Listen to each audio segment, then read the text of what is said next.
Hello दोस्तों, आज आप लोगों को हम विज्ञान का कक्षा 10 रसायन विज्ञान के कुछ अभिक्रियाएं पढ़ाने जा रहे हैं, जो कि आपके बोर्ड में 2025 में 100% आने की संभावना है। अगर आप लोग इतना तैयार कर लें तो आपका 5 से 7 नंबर 100% फिक्स हो जाएगा। वो अभिक्रियाएं हैं वो स्थिरीकरण, प्रतिस्थापन तथा उदासीनीकरण अभिक्रियाएं। तो आज हम अपने इस वीडियो में 3 अभिक्रियाओं का वर्णन करने जा रहे हैं। इस वीडियो को अंत तक जरूर देखिए और अगर ये वीडियो अच्छा लगे तो प्लीज लाइक और सब्सक्राइब जरूर करें। चलिए हम शुरुआत करते हैं। स्थिरीकरण अभिक्रिया। स्थिरीकरण क्या होता है? किसी एल्कोहल जैसे एथेनॉल तथा किसी अम्ल जैसे एसिटिक एसिड की पारस्परिक क्रिया से जब हम इन दोनों का आपस में क्रिया कराएंगे तो एस्टर तथा जल बनता है। इस अभिक्रिया को स्थिरीकरण कहते हैं। इस अभिक्रिया में सांद्र सल्फ्यूरिक अम्ल उत्प्रेरक तथा निर्जलीकारक दोनों का कार्य करता है। तो देखिए दोस्तों, यहाँ पे जो उत्प्रेरक और निर्जलीकारक का मतलब होता है जल का निकलना, और उत्प्रेरक उसे कहते हैं जो अभिक्रिया की दर को बढ़ा दे, जो रेट ऑफ रिएक्शन को इंक्रीज करे। तो चलिए हम उदाहरण के माध्यम से हम ये समझाने जा रहे हैं। देखिए, एसिटिक एसिड क्या है? Acetic acid. तो एसिटिक एसिड का सूत्र क्या होता है? CH3COOH। ये हमारा हो गया एसिटिक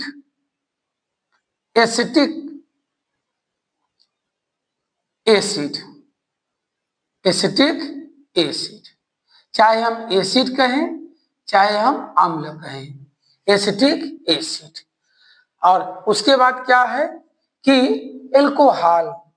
एल्कोहल तो एथिल C2H5OH। तो एथिल एल्कोहल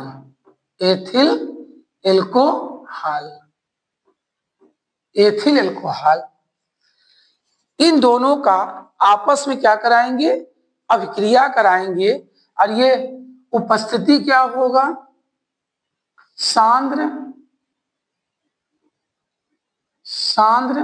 सल्फ्यूरिक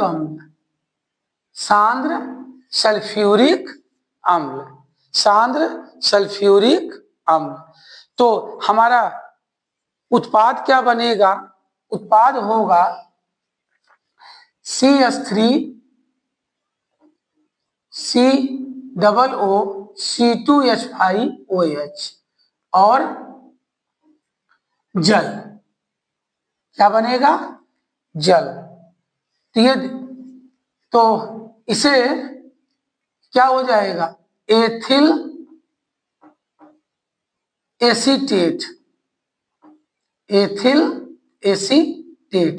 इसी को हम लोग एस्टर कहते हैं और ये जल हो गया। तो एसिटिक एसिड और एथिल एल्कोहल से जब हम दोनों का आपस में अभिक्रिया कराएंगे सांद्र सल्फ्यूरिक अम्ल की उपस्थिति में, तो हमारा एथिल एसीटेट और जल बनेगा। तो जो एथिल एसीटेट है एस्टर है और ये हो गया जल। तो एस्टर और जल बनने की क्रिया को ही क्या कहते हैं? एस्टरीकरण कहते हैं। स्थिरीकरण कहते हैं। अब चलिए, अब हम आप लोगों को ये रासायनिक अभिक्रिया कैसे हुआ है वो बताने जा रहे हैं। यहाँ पे दोस्तों ध्यान दीजिएगा, ये एथेनॉल जो है ये आईपीएसी नाम है। एथेनॉल ये आईपीएसी नाम है, ठीक है। अब हम ये रासायनिक अभिक्रिया कैसे हुआ है ये हम बताने जा रहे हैं। तो देखिए, ये क्या है, एसिटिक एसिड है। एसिटिक एसिड ये हमारा टूटेगा CH3, ये देखिए माइनस, और ये किस पे टूटेगा, प्लस। तो ये होता है एसीटेट, ये टूट जाएगा तो ये हो जाएगा एसीटेट, और इसमें देखिए C2H5 ये प्लस में टूटेगा और OH क्या होगा, माइनस टूटेगा। तो यहां देखिए ये H और ये OH, H और OH क्या बन गया यहां मेरा, H2O। H और OH यहां क्या बन गया, H2O। और ये देखिए प्लस और माइनस ये इसके साथ जुड़ गया, ये मेरा क्या हो गया, एथिल एसीटेट, एथिल एसीटेट।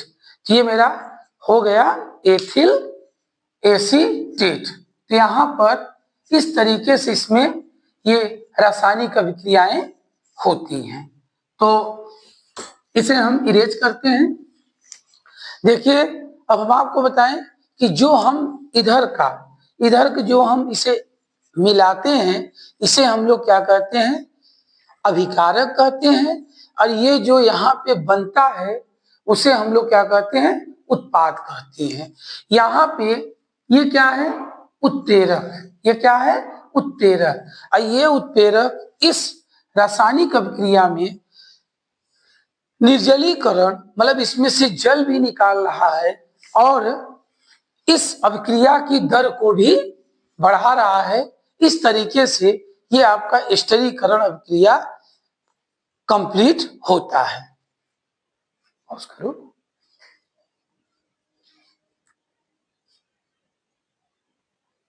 अभिक्रिया, प्रतिस्थापन अभिक्रिया क्या होता है, जब किसी संतृप्त हाइड्रोकार्बन के हाइड्रोजन परमाणुओं को एक एक करके क्लोरीन के परमाणुओं द्वारा हटाते हैं तो इसे प्रतिस्थापन अभिक्रिया कहते हैं। एक बार हम फिर से परिभाषा समझा रहे हैं।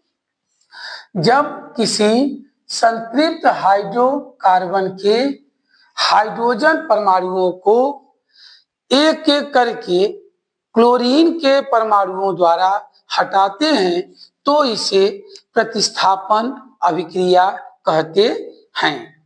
देखो, यहाँ पे एक टॉपिक आया संतृप्त हाइड्रोकार्बन। संतृप्त हाइड्रोकार्बन जो एल्केन के सदस्य होते हैं वो संतृप्त हाइड्रोकार्बन के अंतर्गत आते हैं। संतृप्त हाइड्रोकार्बन में आप लोगों को उदाहरण के माध्यम से समझाते हैं कि जैसे यहां पर हमने लिया CH4, ये हमारा है मेथेन। ये हमारा एल्केन का पहला सदस्य है, एल्केन का पहला सदस्य है। अब इसकी अभिक्रिया हम लोग कराएंगे क्लोरीन से, Cl2 से क्लोरीन से अभिक्रिया कराएंगे तो ये होगा मेरा सूर्य के प्रकाश की उपस्थिति में, सूर्य के प्रकाश की उपस्थिति में, सूर्य के प्रकाश की उपस्थिति में हम इसकी अभिक्रिया कराएंगे तो होगा क्या कि यहां से एक हाइड्रोजन और इससे एक Cl बाहर निकल जाएगा, HCl क्या होगा, बाहर निकल जाएगा, और यहां पे मेरा CH3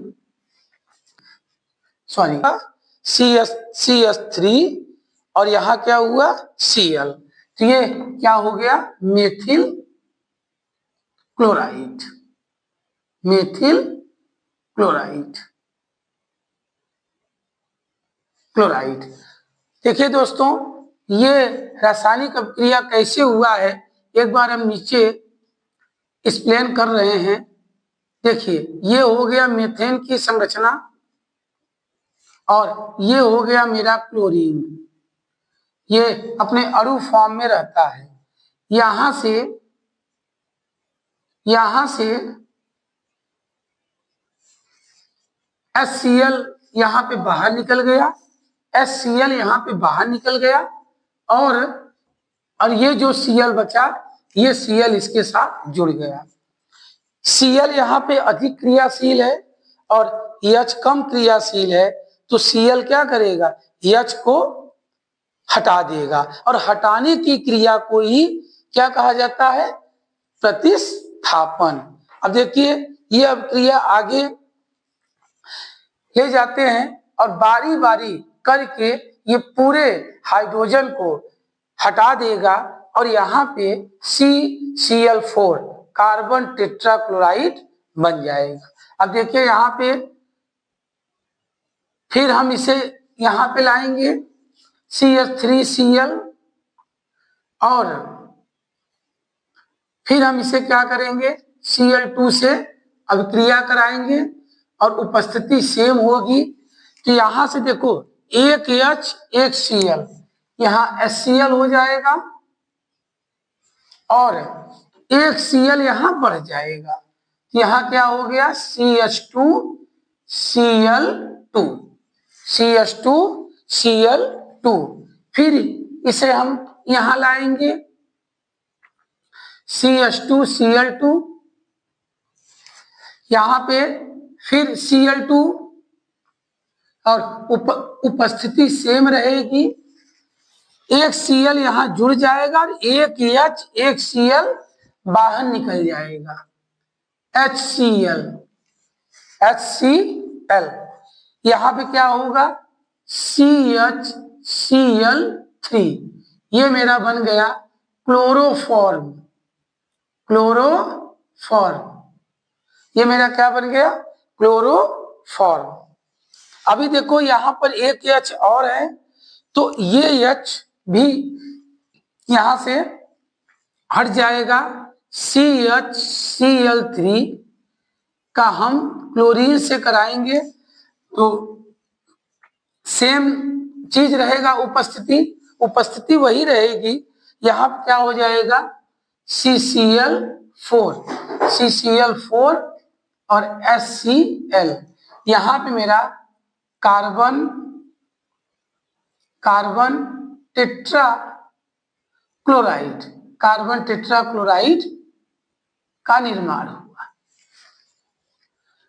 तो यहाँ पे देखिए, ये क्या है, मेरा क्लोरीन है, क्लोरीन अपने अणु फॉर्म में डायटोमिक में रहता है, ये सब क्लोरीन है, और ये मेरा क्या बना है, हाइड्रोक्लोरिक अम्ल, हाइड्रोक्लोरिक अम्ल, ये मेरा हाइड्रोक्लोरिक अम्ल बना। तो यहाँ पे हम फिर से एक बार समझा रहे हैं कि देखो, यहाँ पे CH4 है, CH4 और क्लोरीन की हम अभिक्रिया कराए, क्लोरीन हाइड्रोजन से अधिक क्रियाशील है, तो क्या करेगा, एक हाइड्रोजन और एक Cl यहाँ पे निकल जाएगा, क्या बन जाएगा, हाइड्रोक्लोरिक अम्ल, क्या बन जाएगा, हाइड्रोक्लोरिक अम्ल। ये जो अभिक्रिया होगी वो सूर्य के प्रकाश की उपस्थिति में होगी। यहां से एक H बाहर निकल गया, यहाँ कितना बचा, CH3 और एक Cl, CH3Cl, ये बना। ये CH3Cl को हम फिर यहाँ लिखेंगे और यहाँ पे क्लोरीन से हम फिर अभिक्रिया कराएंगे। तो फिर से हम अभिक्रिया कराएंगे तो ये क्या होगा कि यहाँ से एक H और यहाँ का एक Cl, क्या निकल गया, HCl निकल गया, और यहाँ क्या बचा, CH2 हो गया और एक Cl यहाँ पे जुड़ गया। तो यहाँ पे मेरा CH2Cl2 बन गया। इसे हम फिर यहाँ पे लाएंगे और क्लोरीन से फिर अभिक्रिया कराएंगे तो यहाँ क्या बन जाएगा, क्लोरोफॉर्म CHCl3, जो कि बेहोश करने के लिए काम में आता है। और यहाँ पे HCl बाहर निकल गया।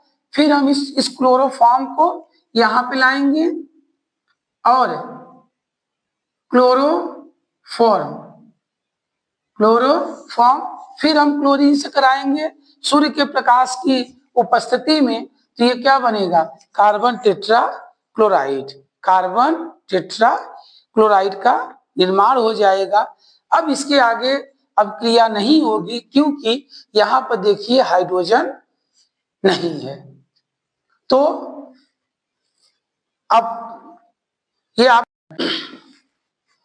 अब हम आप लोगों को उदासीनीकरण अभिक्रिया पढ़ाने जा रहे हैं।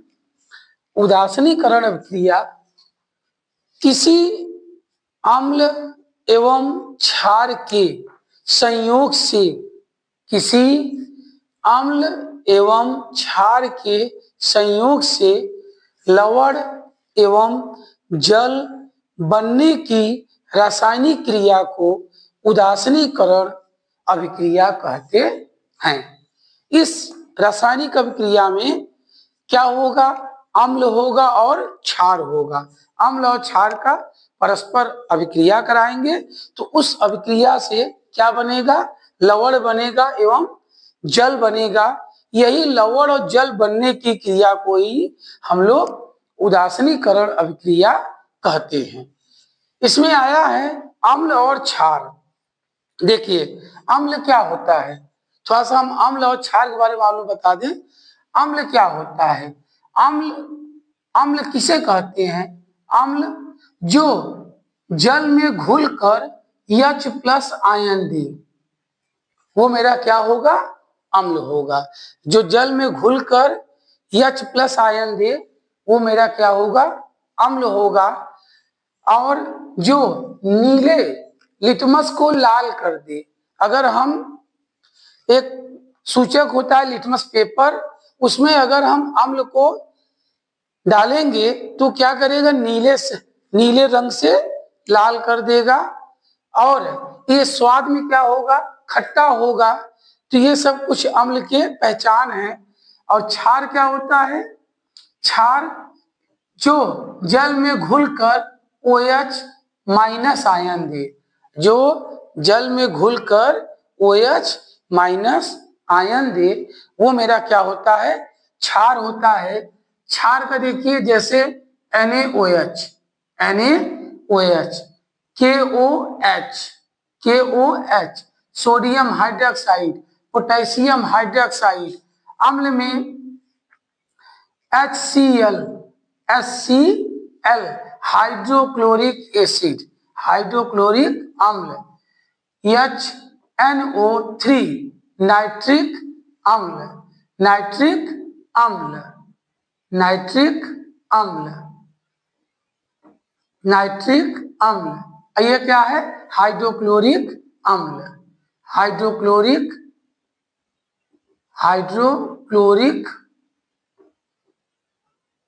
हाइड्रोक्लोरिक अम्ल। जैसे H2SO4, सल्फ्यूरिक अम्ल, सल्फ्यूरिक अम्ल। तो ये हमारा अम्ल है और ये क्या है, क्षार है।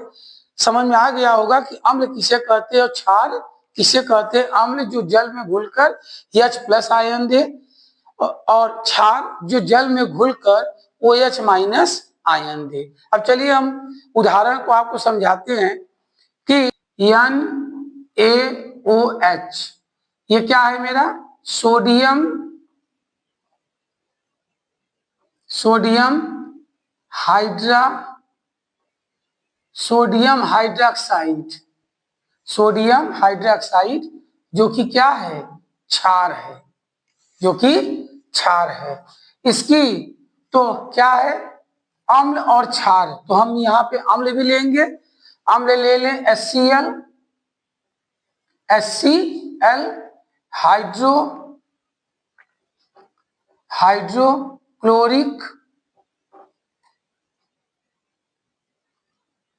हाइड्रोक्लोरिक अम्ल। तो इन दोनों का जब हम लोग आपस में संयोग कराएंगे, अभिक्रिया कराएंगे, तो क्या बनेगा, हमारा लवण और जल बनेगा। लवण देखिए NaCl, यहाँ क्या होगा, NaCl बनेगा, और क्या होगा, हमारा जल बनेगा H2O,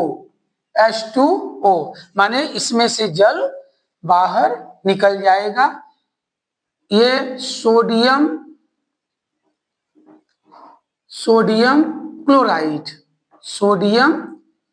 क्लोराइड नमक का सूत्र है, और ये मेरा जल बन गया। तो देखिए लवण और जल बनने की क्रिया को हम लोग क्या कहते हैं, उदासीनीकरण। अब ये रासायनिक अभिक्रिया कैसे हुआ है, अब हम इसे विस्तार से बता दे रहे हैं कि यहाँ पे देखिए Na+ में टूटेगा और OH- में टूटेगा। Na धातु है, प्लस में टूटेगा, OH- टूटेगा, और H यहाँ पे H+ में और Cl- में। तो देखिए प्लस